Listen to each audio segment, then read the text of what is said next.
പ്രളയകാലത്ത് രക്ഷാപ്രവർത്തനത്തിലൂടെ ശ്രദ്ധേയനായ പരപ്പനങ്ങാടി ആവിൽ ബീച്ചിൽ കുട്ടിയച്ചന്റെ പുരക്കൽ ജയ്സലിനെ സ്വർണം തട്ടിയെടുത്ത കേസിൽ കരിപ്പൂർ പോലീസ് അറസ്റ്റ് ചെയ്തു.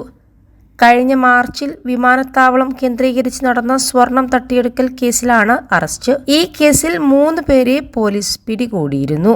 ഇവരിൽ നിന്ന് ലഭിച്ച വിവരത്തിന്റെ അടിസ്ഥാനത്തിലാണ് തിരുവനന്തപുരത്തെ ജയിലിൽ നിന്ന് ജയ്സലിനെ അറസ്റ്റ് ചെയ്തത്. കൊല്ലത്തെ ഒരു കേസിൽ അറസ്റ്റിലായാണ് ഇയാൾ തിരുവനന്തപുരത്തെ ജയിലിലെത്തിയത്. കരിപ്പൂരിലെത്തിച്ച ജയ്സലിനെ തെളിവെടുപ്പ് പൂർത്തിയാക്കി കോടതിയിൽ ഹാജരാക്കി.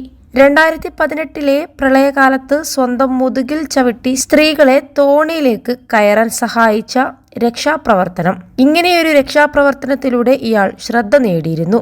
ഇതുവഴി വീടും കാറുമെല്ലാം ലഭിക്കുകയും ചെയ്തിരുന്നു.